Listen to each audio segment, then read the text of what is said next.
Ukraine destroys Russian OSA system and logistics. It is Friday, January 30, 2026. Subscribe to Defense Reports, your go-to source for timely, in-depth military and defense reports. I'm Alex. Join me with Arya in the latest podcast by Defense Report for a sharp, no-nonsense breakdown of the latest in global defense news, military technology, and strategic developments. And today we are going to cover a story that it starts with a single fiery explosion. Just one explosion deep in the Russian rear. Exactly. And it sounds tactical, right? A Russian air defense system just popping like a firecracker. Yeah. But when you start to pull on that one little thread, the entire sweater starts to unravel. It really does. It's the perfect case study. We aren't just talking about a truck getting blown up. We're looking at the systematic dismantling of the Russian air defense umbrella. And by extension, their whole ability to hold ground in 2026. Exactly. We have a massive deep dive for you today. We're going to unpack the OSA crisis. And you need to stick around for this because the details on how Russian technicians are modifying these launchers are frankly terrifying. It's unbelievable. We're talking about them hand-bolting missiles from the 1970s onto modern radars. It's a desperate engineering hack that just tells you everything about their supply chain collapse. It's visual, it's dangerous, and it's happening right now. We're also going to break down what we're calling the asymmetric exchange. We'll look at how a piece of Ukrainian tech costing, about as much as a high-end laptop, Maybe less? took out a $10 million Russian system. And we've got new data from the SBU's Alpha unit claiming over $4 billion in damages. Plus a CSIS report that just dropped with a staggering number, 1.2 million Russian casualties. While their advance rate has slowed to an absolute crawl. We're talking meters per day. It's a strategic grinder that, makes World War I look dynamic. So our mission today is to analyze how Ukraine is dismantling the Russian war machine from the inside out. They're using this intelligence-led precision to just hollow out their logistics and air defense. So let's get right into it, the OSA incident. Let's do it. So the headline event happened on January 13th. A Ukrainian unit called Skifsky Frifuni, the Scythian Griffins, they released this video footage, and it is just textbook precision warfare. Right. They located a Russian 9K-33 OSA system, and it was operating deep in the Russian rear. And for anyone who doesn't have the military hardware catalog memorized, the OSA NATO calls it the SA-8 Gecko. It's a pretty unique beast, isn't it? It is. It's a self-contained unit. It's a transporter, a launcher, and a radar all in one. So it's designed to roll with the tanks, protect them from low-flying helicopters, planes. It's supposed to be the Predator. Exactly. It's got its own radar, 6 missiles, all on one 6-wheeled vehicle. Its whole purpose is to create a little localized no-fly zone for Russian troops. But in this video, the Predator becomes the prey. Completely. A Ukrainian drone, which the unit noted costs hundreds of times less than the target, just slams directly into it. We're talking about a system worth over $10 million vaporized by something that probably cost less than $1,000. But the part that really got me wasn't just the math, it was the location, deep in the rear. That is the critical takeaway. I mean, if you cannot protect your short-range air defense systems in your own rear area, you can't protect anything. Right. The OSA is designed to shoot down drones. It's a drone killer, and if the drone killer is getting killed by drones, your whole layered defense concept is just, it's broken. And this wasn't some lucky shot, was it? We saw another strike reported recently. No, Radensk, yeah. In the occupied Kherson region, this one involved the 73rd Naval Special Purpose Center, the SOF guys. They flew a recon drone in really poor visibility weather where the Russians probably thought, we're safe. They found another OSA and then coordinated a HIMARS strike. That synergy is just incredible. You have a drone crew as the eyes and Western precision artillery as the hammer. The time between we see you and you're gone is practically zero. But the destruction of these systems had led analysts to notice something very strange on the Russian side. This whole OSA crisis you mentioned, it involves an ammo, right? It does, and this is where the desperation becomes visible. Open source intelligence analysts have been zooming in on photos of the Russian OSA AKM systems, the modernized versions, and they noticed the missiles loaded on the rails looked off, just wrong. Off how? The geometry. It turns out Russia has effectively run out of the modern 9M33 M3 interceptors for these systems. Run out. So they are raiding these deep storage Soviet bunkers for the original 9M33 missiles, the ones made in the 1970s. Wait, we're talking about ammo that is over 50 years old. Yes, and here is the engineering nightmare. These old missiles don't fit the modern transport launch containers. The new missiles come in these sealed boxes that just slot right on. The old ones are naked. They don't have the folding fins. They don't have the canister. So you can't just clip them in? No. Technicians are literally being forced to manually bolt improvised mounting brackets onto the launchers just to hold these naked missiles in place. That sounds incredibly dangerous. You're messing with aerodynamics, center of gravity. You're relying on a hand-tightened bolt to hold a live rocket. It's a catastrophe waiting to happen. If that bracket fails during launch, the missile could jam, fly off wildly, or explode right on the rail. So the sheer number of Ukrainian drones, the decoys, the FPVs, the constant swarm, has just completely wiped out their stock of modern interceptors. They are scraping the bottom of the barrel just to look like they have a defense. It's a Potemkin village of air defense. Yes. It looks scary, but up close, it's held together with duct tape and hope. And that weakness is exactly what the SBU is exploiting with what they call corridor clearing. Right, that's the operational term. Exactly. The SBU, Ukraine's security service, isn't just blowing things up for a highlight reel. They're systematically punching holes in the radar coverage. And the numbers are wild.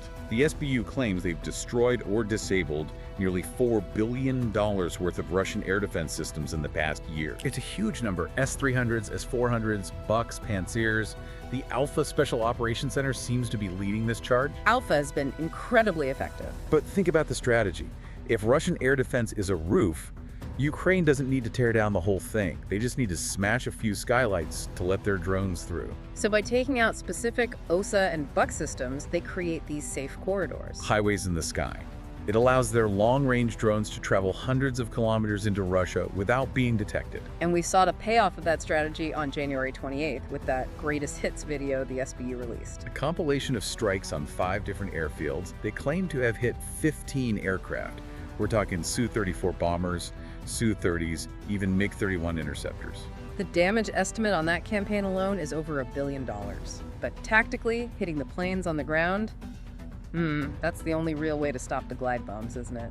It is. The Russians use these jets to launch massive guided glide bombs from, 40 or 50 kilometers away. Once that bomb is in the air, it's very, very hard to shoot down. So the only efficient counter is to destroy the delivery vehicle, the plane, before it even leaves the tarmac. Exactly. Clear the corridor, fly the drones through, hit the airfields. But they're not stopping there. The target list this January has been heavily focused on energy logistics. They are hitting the Kremlin's wallet. They are burning the budget. January has been absolutely brutal for the Russian oil industry. On January 22nd, drones struck the Tamaneftegaz oil terminal in Krasnodar Krai. That is a massive facility. It's a key hub for fuel going to Russian troops in Crimea and southern Ukraine. And the reports mentioned a fire covering over 6,000 square meters, just huge. And that wasn't the only one. No. Then on January 28th, the Kukulskaya oil depot in Voronezh Oblast was hit. The Ilsky refinery on New Year's Day. These are not random targets. It's interesting because this works on 2 levels. First, you've got the immediate tactical impact. The fuel depot burns, so the tanker trucks can't fill up. And the tank on the front line runs dry. A tank without diesel is just a 60-ton paperweight. Exactly. But the second level is the economic attrition. There was a report suggesting Russian oil and gas tax revenues are expected to drop by 46% this January. Almost half. Compared to last year, that is an unsustainable burn rate for a war economy. It has to be. It forces these terrible choices. Do you move your air defense away from the front to protect the refineries? If you do that, your troops get hammered. If you don't, your economy burns. Ukraine is forcing them into a dilemma where every choice is a bad one. Every single one. And speaking of hitting where it hurts, they also struck the Atlant Aero factory in Taganrog. This place was making the Molniya drones. This is what I love about the Ukrainian approach. It's very meta. They are using drones to destroy the factory that makes the drones that are attacking Ukraine. They're cutting the snake off at the head? Instead of just fighting the tail? Yes. Okay, but we have to be intellectually honest here. Russia is a massive adversary, and they do adapt. They aren't just sitting there taking these hits. No, absolutely not. You mentioned the Molniya drones. We're seeing some technical upgrades on the Russian side that are genuinely concerning. We are. The Molniya is a fixed-wing loitering munition, but recently we have seen them equipped with Starlink terminals. Starlink. Yeah. Satellite internet, I thought that was geofenced or restricted. It's a complex situation, but yes, they're acquiring terminals through third parties. And this is a game changer for drone warfare. A standard radio-controlled drone, its signal travels horizontally. Right, across the ground. Easy to jam. Easy to jam. The jammer just blasts noise between the pilot and the drone. But with Starlink, the signal comes vertically from space.